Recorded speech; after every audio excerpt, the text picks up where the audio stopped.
At BC Overland Rally 2018, KP from Running from Monday and Travis from Yatiambo did presentation on traveling Pan American Highway, general tips, what not to do and what to do, and overall you can check out their awesome travels in the past and in the future by going to runningfrommonday.com, or you can find same on Facebook, and Travis at Yatiambo on Instagram.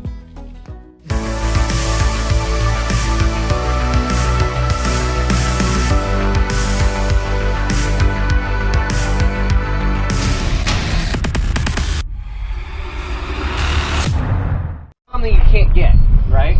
It's something that's exotic. So I bring big bags of that down.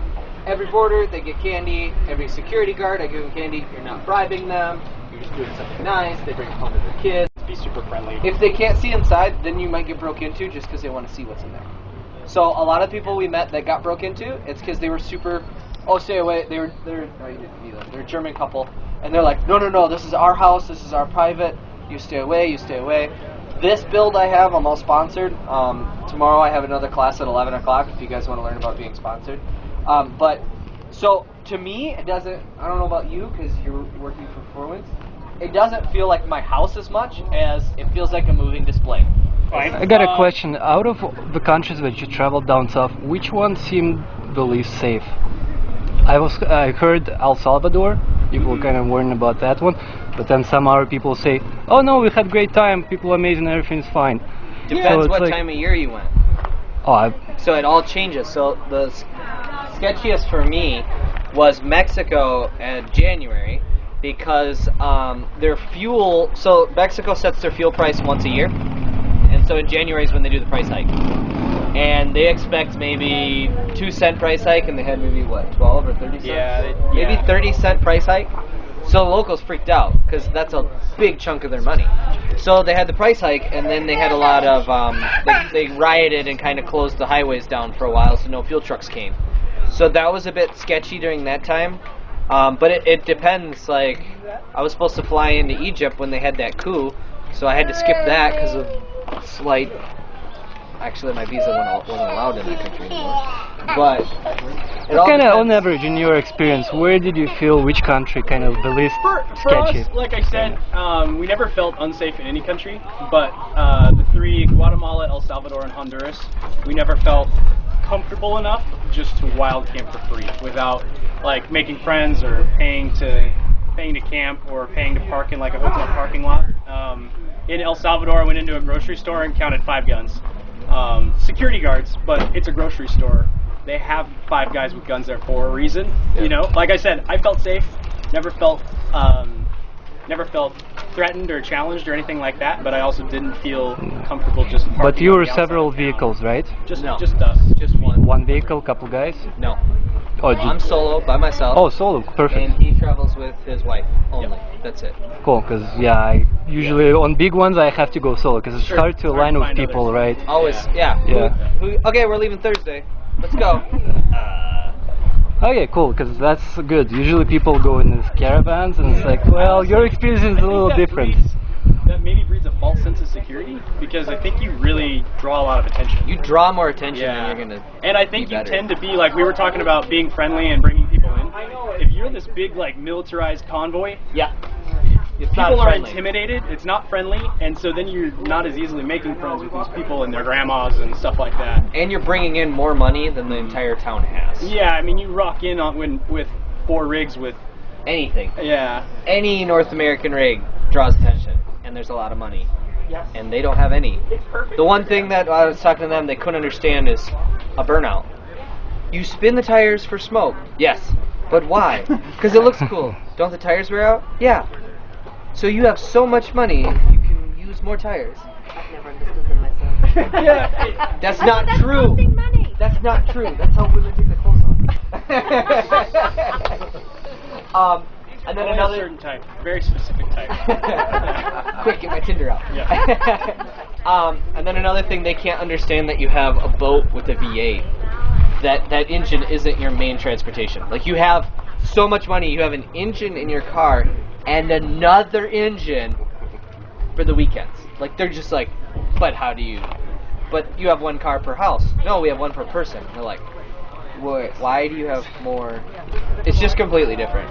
Yeah, It's just a different more survival. lifestyle. Yeah. But then when you have less to lose, so you're a lot friendlier. They're so kind. Like that guy on the lake in Nicaragua, it started to just pour rain, and he came out and offered to let us stay in his like tin shack. And you know, we have a house on our truck that's worth more than any money this guy will ever have, and he still comes to us and offers to let us sleep in his tiny house. He was probably going to give us the bed, you know what I mean? And stuff like that. It's just, it's mind blowing. It kind of changes the way you look at the world a little bit. It has for me. We're kind of roughing it, and then when we show them that we have a refrigerator and a sink and a stove and a bed, and then they kind of helps them to understand that. You keep telling them this is su casa, mi casa. This is my house. This is your house. Toilet. So.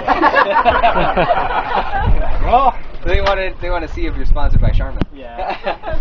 But then they end up bringing you food because they're like, oh, this is your house. And then they come in and sit down, and you're like, oh man, now I got all these people in my car. We have had that happen. So. And you're like sitting there like, thanks. Super spicy food I can't eat, and I'm gonna be pooping in 2 minutes. We always specify that it's a tour.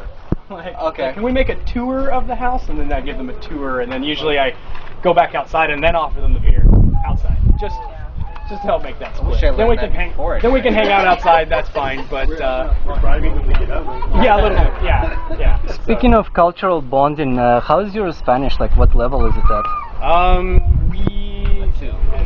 We're like on a scale of like 1 to 10. I probably have 4 or 5. Oh, okay, so you can. Yeah, I can get by okay. What about you? How much of that you learn on the road? Almost all of it. All of the phone. Yeah, I thought I spoke a little Spanish when we rolled into Mexico, because I grew up working on farms and speaking a little Spanish in the fields with the guys working. But first of all, Mexican field Spanish in America is not the same as Mexican Spanish in Mexico. And Mexican Spanish is not the same as Chilean no, Spanish. it is. As soon as you get comfortable with one country and you kind of get comfortable with the idioms and the different phrases that they use and their accent, cross a border and it might as well be a whole other language. It's frustrating. Yeah. But it's fun, you know. When you order the same food for 14 months and then you get to Chile and then they don't know what you're talking about, and you're like, I just ordered this 2 days ago in Peru. How do you not know what this is? It's a strawberry.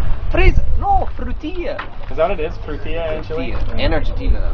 We actually, now that we're back in the United States, we're disappointed in the data speeds after Uruguay. Which is crazy. We could get 40 gig down there for $10 of 4G. We found a lot of times in Peru, we'd be at a camp, some wild camp in the middle of the Cordillera Blanca, and have 4G. We wouldn't see anybody for 4 days, but we had 4G. We could watch Netflix. And I had no 4G in Flagstaff at that one, and I had no 4G in the mountains. I work online. I work every day online. I teach English in China, and so I work 5 a.m. till 8 a.m. So my problem is large amounts of data. Canada is the worst. It's so expensive up here. I can't afford data. So I'm just not going to work for 2 weeks. Yeah. He's like, hey man, can I use your hotspot? I did. I don't have any money for it. It's going to give you all my free, cheap American data. Yeah. And then I'll go out for breakfast at the breakfast bar and get the Wi-Fi password. So in the morning, when the breakfast bar is busy, I use the discotheque Wi-Fi. And then at night, when I want to stream Netflix, then I use the breakfast bar's Wi-Fi. And Wi-Fi is absorbed by water. So you don't go across the pond and try and steal the Wi-Fi from the bar. You go across the dry lake riverbed or across the parking lot and take the Wi-Fi. So with that antenna, I just found out today, up here, now they have 2.5 gigahertz and 5 gigahertz. So now it's funny how we miss stuff being down south, and you come back and you're like, oh, is that the thing? Yeah, and then you're like, oh, iPhones are really expensive now that we're back. Like, and drones are cheap. Yeah. Like Travis said, it's pretty expensive, $10 a gig. But we use it in combination with local SIM cards. It's usually the local. Yeah, sorry, Canada. That's really expensive. Wait till you pay in pesos. You'll see what we're talking about. Yeah. Hold on, that was 10 US. So it's like 35 Canadian. Yeah, $100. We're good at converting. We're bad at that. We get local SIM cards too, because a lot of times the data is really cheap and the service is good. So speaking of that, I have an iPhone 6 that I run I have a American plan that gives me 1 gig of data, unlimited calls and texts for my business all through South America. And then I have an iPhone 4 with every country I go to, I put a SIM card in that.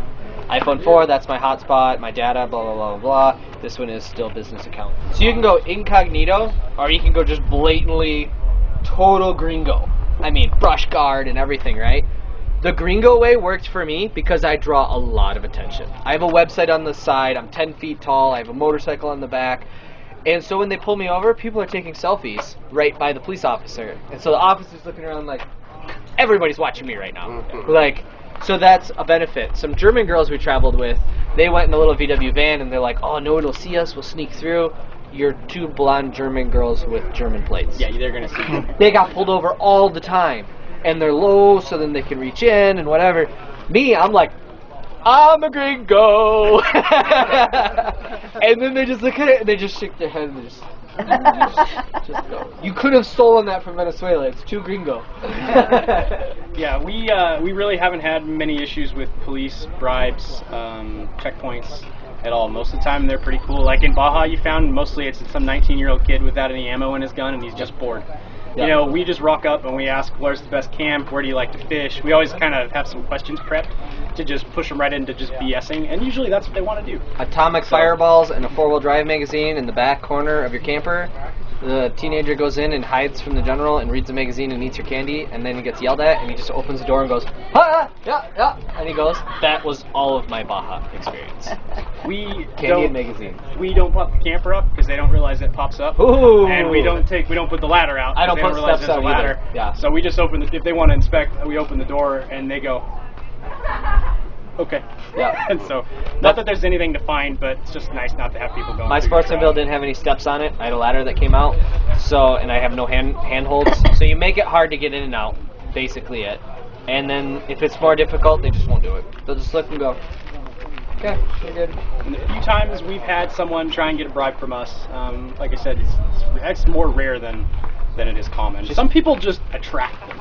But it hasn't been an issue for me. Did you get much where they tried to get money from you? No, I just kept saying I don't understand. Yeah, that's he what was asking for a tip, which I didn't know what that word was. Yeah, you want a propina? Yeah, propina. Yeah, and I'm like, I have no propane. Right. Yeah. No propane. Okay, so that's a great method. You can just actually not know what they're saying, or my Spanish gets really bad. Like when once I can tell the cops are messing with me a little bit, I don't even speak English. Like I'm the nicest, friendliest, dumbest guy this cop has ever met. Yeah. And you just waste their time because it's just not worth it to them. Eventually, I just make them repeat it over and over again. But again, I stay really polite, really nice, don't escalate the situation. Sunglasses, hat off, always smiling. Yeah, I always shake their for hand. everything. Yeah, shake their hand, say I'm KP, kind of thing, like, howdy, And, yeah. So he went through this whole thing, and finally he asked, for a propina to buy coffee. And again, I make him say it 4 times, I don't understand. I understood the first time, it's not complicated. And finally I just go, I get it, I understand. I have a kitchen right here. I will make you coffee. And he's just like, he's just so defeated, And you can tell all his buddies are watching him like, dude. So when they pull me over, immediately my Spanish becomes nothing. It's terrible. So, hola! And then as soon as he says 2 words, rico, suave, like slow, smooth. Not what that just means. use all the wrong words. No fumar español. I do not smoke Spanish. Tell me I smoke Spanish. And then just and I don't have to sell it. My Spanish is bad. So I just keep talking to them as much. I just throw Spanish words out, and sometimes it works. And then they just stand there like, he really has no idea. He's smiling and trying, but he has no idea what we're saying. How do you guys deal with import papers? Past Mexico, down south? Because for Mexico you can just do it all online. Yeah. It's kind of easy. But everything down south, do you just do you do it online or as you arrive? Almost never online, almost always at the border. You buy insurance on the border too? Both the visa and the car? Yep. Yeah. It does depend border to border. 2 buildings, same stuff. Depending on, and a big thing I learned, it took me till Argentina to learn this, I Photoshop my titles now. So I'm from Michigan, and our title has the vehicle, and we have more documents for license plates. They hate that. Oh, yeah. So what I did is we Photoshopped my title. They want to see the plates and the VIN on the They want to see the plate. That's all they really care. Has the engine plate, number, the VIN, and your name? and the engine number. And the color. I just tell them the VIN is the same as the engine number. So they want VIN, engine number, color, and license plate.